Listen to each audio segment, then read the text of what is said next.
Dalam melakukan sebuah investasi pada suatu perusahaan, tentunya investor harus melakukan kesepakatan-kesepakatan yang bersifat disetujui oleh kedua belah pihak, baik itu investor maupun perusahaan.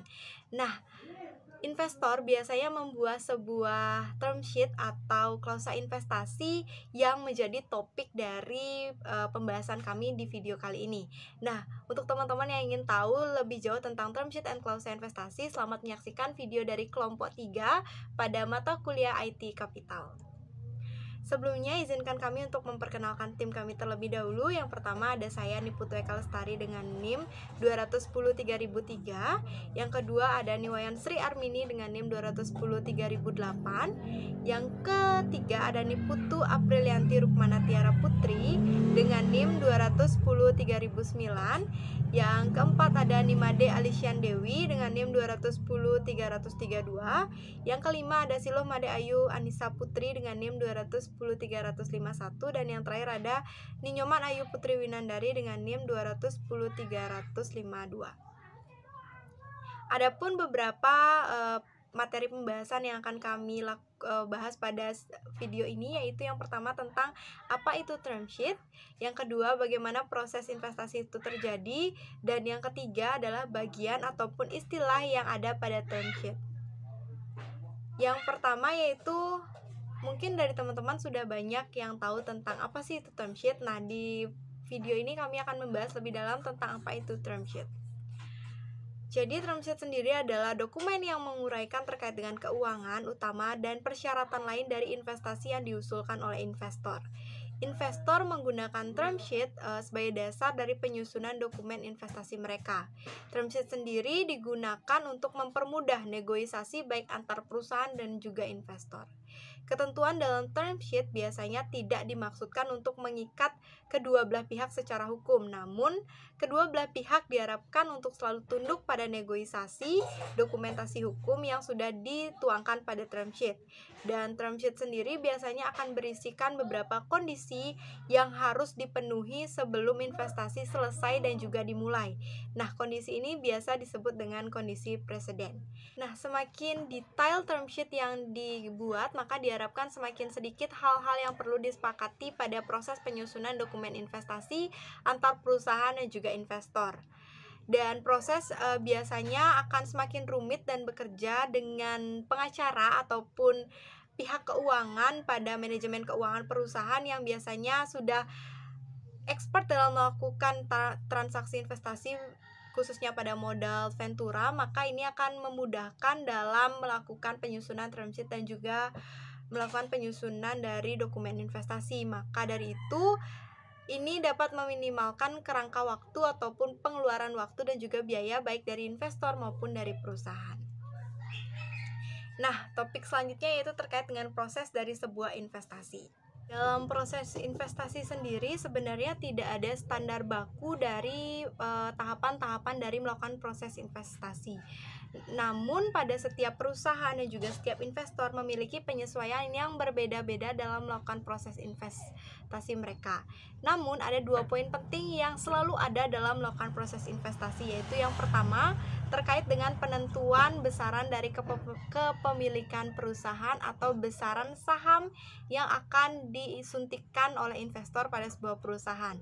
Nah, di sini harus ditentukan besarannya, baik besaran saham yang akan disuntikkan dan besaran dari kepemilikan dari investor pada sebuah perusahaan. Dan poin kedua yaitu menyepakati ketentuan-ketentuan baik dari segi harga, segi exit point yang akan didapatkan oleh investor ketika entah perusahaan mengalami kebangkrutan ataupun perusahaan mengalami akuisisi. Selain itu, jika terjadi sesuatu ataupun resiko-resiko yang berbahaya bagi perusahaan, apakah investor akan mendapatkan setengah atau keseluruhan dari hasil ataupun saham yang mereka investasikan, atau mungkin ada ketentuan lain, itu harus dibahas dalam proses investasi sehingga nanti dalam penyusunan dokumen investasi sudah jelas bagaimana jalannya investasi tersebut dan tidak menimbulkan hal-hal yang tidak diinginkan di kemudian hari. Nah, selanjutnya kita akan masuk pada bagian ataupun istilah yang ada pada term sheet. Dan untuk bagian ini akan dilanjutkan oleh teman saya. Jenis saham. Seorang investor modal Ventura biasanya hanya berlangganan kelas saham pilihan. Ini adalah saham-saham yang melekat pada hak-hak tertentu yang tidak dimiliki oleh saham biasa yang dipegang oleh para pendiri dan lainnya. Nah, di beberapa yurisdiksi Eropa kontinental terdapat batasan pada jenis saham yang berbeda yang diperbolehkan. Ini dapat dikompensasi sampai batas tertentu dengan menciptakan hak khusus untuk pemegang saham tertentu dalam dokumentasi investasi. Selanjutnya itu ada penilaian dan tonggak sejarah. Jadi investor modal Ventura akan setuju dengan perusahaan sebelum putaran investasi baru atau penilaian perulang. Jadi penilaian perulang ini digunakan untuk menentukan harga perusahaan. Jadi harga perusahaan tersebut dihitung dengan membagi penilaian perulang dengan jumlah saham yang sudah direncanakan sebelumnya. Oke, selanjutnya itu ada hak dividen. Jadi investor model Ventura ini biasanya berinvestasi pada perusahaan tahap awal yang berada pada fase pertumbuhan yang intens. Nah, tujuannya itu untuk menumbuhkan bisnis dan nilainya untuk mewujudkan nilai ROI-nya. Oke, jadi biasanya menargetkan kelipatan dan jumlah yang diinvestasikan keluar. Nah, selanjutnya itu ada preferensi likuidasi dan dianggap likuidasi. Jadi preferensi likuidasi itu adalah hak yang dapat diminta oleh investor modal Ventura atas pengakuan resiko yang mereka tanggung atas kontribusi modal mereka. Meskipun ada banyak variasi, preferensi likuidasi biasanya menyatakan bahwa jika perusahaan dianggap likuidasi, maka pemegang saham preferen ini akan mendapatkan uang sebelum pemegang saham lainnya. Yang selanjutnya itu ada penebusan. Jadi penebusan itu adalah hak untuk menuntut dalam waktu tertentu bahwa perusahaan sendiri dapat membeli kembali sahamnya dengan investornya. Jadi dengan harga yang tetap, si perusahaan ini dapat membeli sahamnya kembali. Jadi hak ini dapat dimasukkan untuk mewajibkan suatu perseroan untuk membeli kembali sahamnya jika belum ada waktu exit dalam jangka waktu yang telah ditentukan. Baik, untuk materi selanjutnya itu hak konversi. Jika investor modal Ventura memegang kelas saham preferen dan diizinkan untuk mengubahnya menjadi saham biasa, mereka umumnya memerlukan hak untuk mengubahnya kapan saja dengan rasio konversi awal 1:1. Konversi biasanya ditunda hingga keluar sehingga investor dapat menghindari kehilangan hak yang melekat pada kelas saham pilihan. Rasio konversi akan disesuaikan untuk memperhitungkan setiap organisasi struktur modal perusahaan. Di beberapa yurisdiksi, rasio konversi dapat disesuaikan untuk memberikan bentuk perlindungan anti-dilusi. Jika peristiwa dilutif telah terjadi dan rasio ini telah meningkat, investor dapat memilih atau mungkin terpaksa mengubah saham preferennya menjadi saham biasa segera sebelum peristiwa likuiditas seperti perdagangan IPO. Selanjutnya itu konversi otomatis share class atau seri. Dalam kebanyakan kasus, investor akan diminta untuk mengubah semua saham mereka menjadi saham biasa sebelum perusahaan mencatatkan sahamnya di bursa yang diperdagangkan secara publik. Investor modal Ventura sering memerlukan mekanisme konversi otomatis untuk semua kelas saham efektif segera sebelum IPO. Investor hanya ingin mekanisme konversi ini berfungsi di mana IPO memungkinkan akan menyediakan kesempatan yang cukup bagi mereka untuk melepas sahamnya setelah berakhirnya periode lock-up. Oleh karena itu, investor biasanya menentukan kriteria tertentu terlebih dahulu yang harus dipenuhi untuk IPO untuk memicu konversi otomatis. Selanjutnya ada anti-dilusi atau perlindungan harga.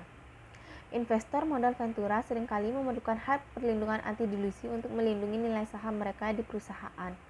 Jika saham baru diterbitkan dengan penilaian yang lebih rendah daripada yang awalnya mereka investasikan atau putaran ke bawah, perlindungan ini biasanya berfungsi dengan menerapkan rumus matematis untuk menghitung jumlah saham baru yang akan diterima investor, tanpa atau dengan biaya minimal untuk mengimbangi efek dilutif dari penerbitan saham yang lebih murah.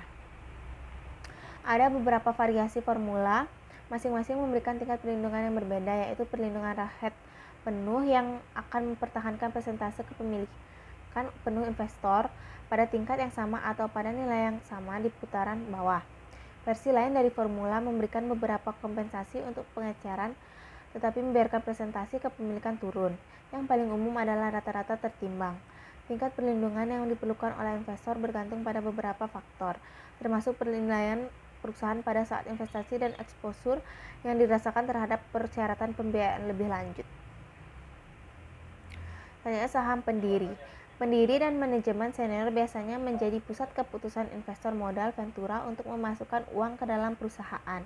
Setelah memutuskan untuk menaruh uang di belakang tim manajemen yang mereka percayai, investor biasanya ingin memastikan bahwa mereka tetap di tempat untuk menyampaikan rencana bisnis mereka. Oleh karena itu, seringkali para pendiri dan manajemen kunci dan terkadang semua pemegang saham atau karyawan yang meninggalkan perusahaan dalam jangka waktu tertentu diminta untuk menawarkan untuk menjual kembali saham mereka kepada perusahaan atau kepada pemegang saham lainnya.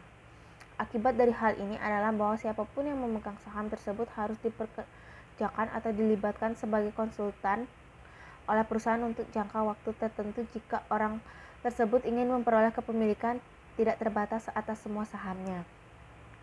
Dalam periode itu, saham dapat diberikan secara garis lurus atau atas dasar apapun yang dinegosiasikan. Terkadang para pendiri memiliki jadwal vesting yang berbeda sebagai pengakuan atas tingkat kontribusi mereka yang berbeda terhadap perusahaan. Selanjutnya, hak memesan efek terlebih dahulu atas penerbitan saham baru. Jika perusahaan membuat penawaran saham di masa depan, investor modal ventura akan meminta hak untuk mempertahankan setidaknya presentasi sahamnya di perusahaan dengan berpartisipasi dalam penawaran baru hingga jumlah pemilikan pro ratanya dengan syarat dan ketentuan yang sama dengan investor yang berpartisipasi lainnya. Hak preemption ini secara otomatis diatur oleh undang-undang di Inggris Raya dan sebagian besar yurisdiksi Eropa kontinental meskipun dapat dikesampingkan. Baik, sekian presentasi yang dapat saya sampaikan, akan dilanjutkan oleh teman saya. Terima kasih.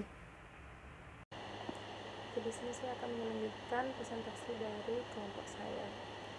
Selanjutnya itu ada hak pengelolaan pertama, penjualan bersama, dan hak penandaan.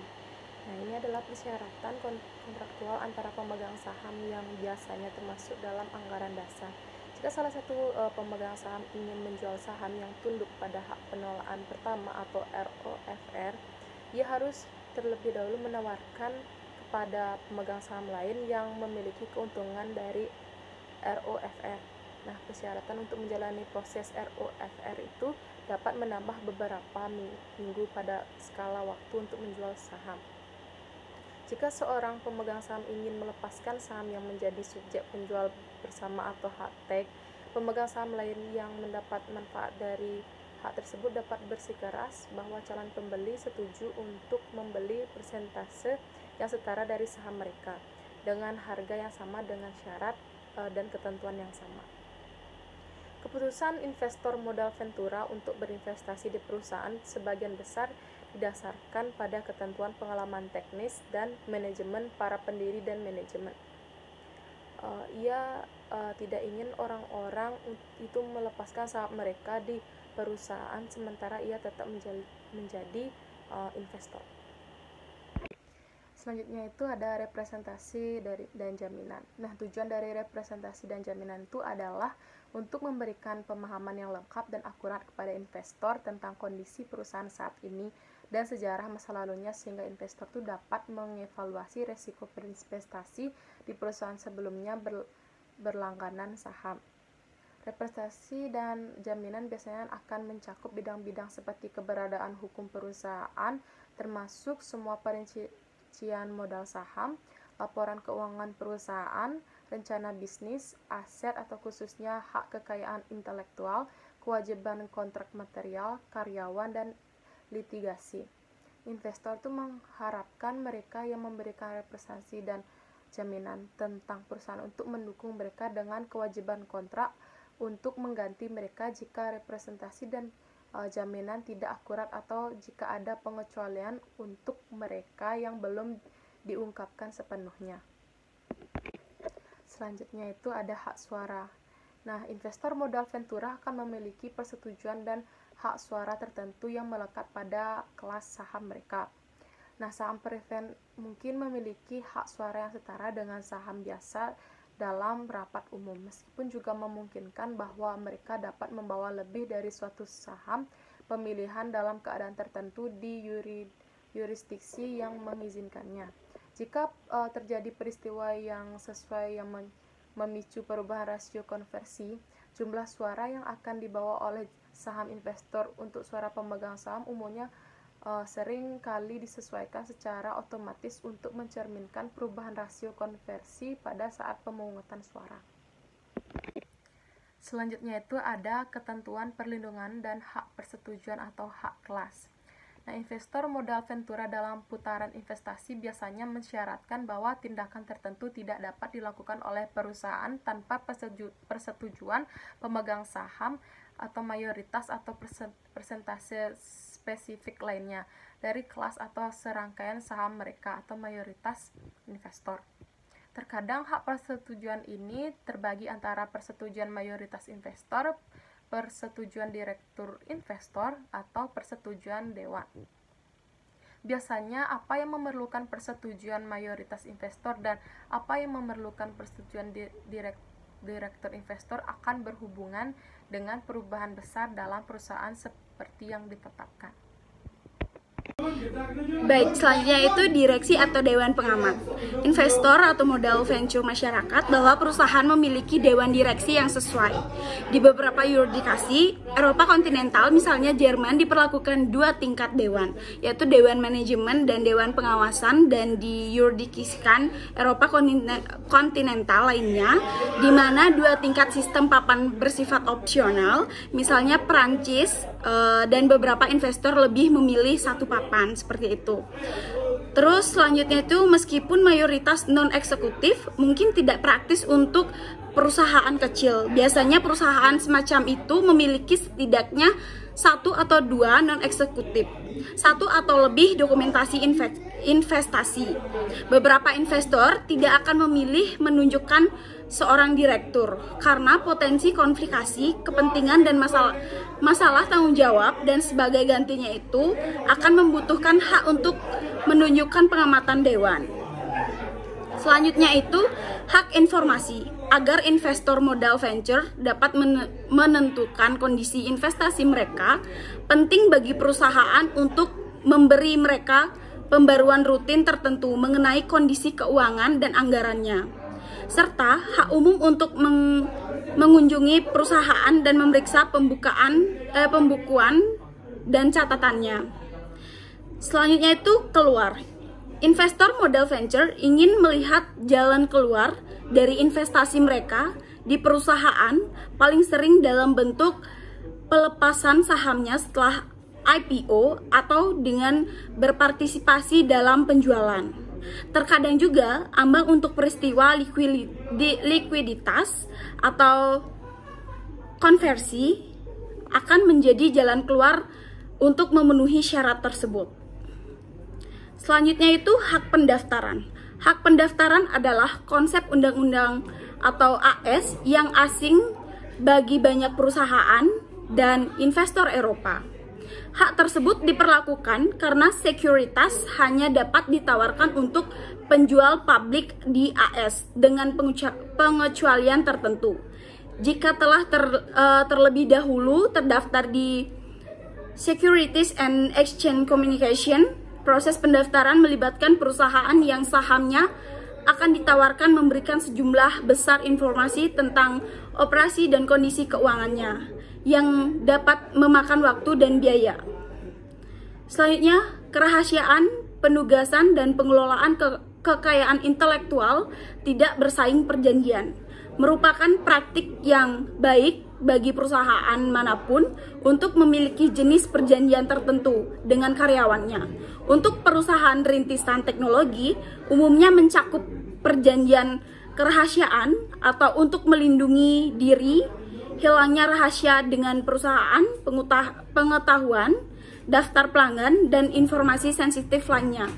Perjanjian penugasan kekayaan intelektual atau juga untuk memastikan bahwa kekayaan intelektual dikembangkan oleh lembaga akademik dan oleh karyawan sebelumnya. Mereka dipekerjakan oleh perusahaan akan menjadi milik perusahaan, dan kontrak kerja atau perjanjian konsultasi atau yang akan mencakup perusahaan adalah milik perusahaan. Terima kasih. Baik, selanjutnya saya akan menjelaskan tentang rencana opsi karyawan. Rencana opsi karyawan atau ESOP adalah pabrik yang mencadangkan dan mengalokasikan persentase saham perusahaan untuk pemberian opsi saham kepada karyawan perusahaan saat ini dan di masa depan, atau individu tertentu lainnya di mana atas kebijakan komite manajemen. Selanjutnya ada biaya transaksi dan pemuatan. Investor modal ventura biasanya dibayar oleh perusahaan untuk menutupi biaya internal dan eksternal yang timbul sehubung dengan proses investasi yang ada. Baik, selanjutnya ada kerahasiaan, di mana semua pertukaran informasi rahasia antar calon investor modal ventura dan perusahaan harus tertunduk pada perjanjian kerahasiaan. Kemudian ada eksklusivitas, di mana setelah term sheet ditandatangani, investor modal ventura akan melakukan berbagai jenis uji tuntas pada perusahaan. Salah satunya semua teknis, komersial, hukum, dan keuangan. Mereka biasanya akan memberi perusahaan daftar bidang yang ingin mereka liput dan informasi yang ingin mereka terima. Kemudian ada keberlakuan, di mana dengan pengecualian khusus yang berhubungan dengan kerahasiaan, biaya transaksi, dan eksklusivitas, ketentuan lembar persyaratan yang ditandatangani tidak akan dimaksudkan untuk mengikat secara hukum. Nah, baik, selanjutnya di sini saya akan membahas terkait dengan kondisi preseden. Pada pengertian dari term sheet sendiri tadi sempat dibahas tentang kondisi preseden ataupun kondisi-kondisi yang harus dipenuhi sebelum melakukan investasi tersebut atau sebelum investasi tersebut dimulai. Nah, jadi secara menyeluruh, kondisi preseden ini adalah istilah hukum yang menjelaskan kondisi ataupun peristiwa yang harus terjadi sebelum kontrak tertentu ataupun kontrak investasi ini diberlakukan, atau kewajiban apapun yang diharapkan dari salah satu pihak harus sudah terpenuhi agar dalam menjalankan investasi semua dapat berjalan dengan baik. Namun ada 2 poin penting dalam kondisi preseden, yaitu yang pertama, kondisi preseden adalah ketentuan yang mendefinisikan kondisi tertentu yang harus terjadi atau dipenuhi oleh salah satu pihak untuk memastikan kemajuan atau pelaksanaan dari kontrak ataupun investasi. Jadi ini sudah dibahas pada bagian penyusunan dari term sheet di awal. Jadi ini sangat penting karena nantinya kondisi preseden ini akan menentukan kelancaran dari pelaksanaan kontrak ataupun investasi. Dalam konteks yang kedua, yaitu dalam konteks kontrak bisnis, preseden kondisi berupa kondisi yang mengatur penanganan berbagai aktivitas. Nah, biasanya pada investasi, para investor meminta mungkin sebelum saya berinvestasi selama sebulan ke depan harus ada peningkatan laba sekitar 10%. Nah, itu bisa menjadi salah satu kondisi preseden yang diminta oleh investor. Dan masih banyak lagi contoh-contoh kondisi preseden yang mungkin diminta oleh investor sebelum melakukan sebuah investasi. Nah, itu dia sekian presentasi dari kelompok 3. Mungkin untuk teman-teman yang memiliki pertanyaan, teman-teman bisa langsung tuliskan pada kolom komentar dengan format NIM _nama dan juga _pertanyaan. Dan untuk pertanyaan teman-teman nanti akan kami dari tim yang membalas dan juga menjawab pertanyaan teman-teman. Jadi mohon ditunggu untuk jawabannya pada kolom komentar. Terima kasih sudah menyaksikan video materi pembahasan dan juga presentasi dari kelompok kami, dan sampai berjumpa di kesempatan berikutnya. Dadah!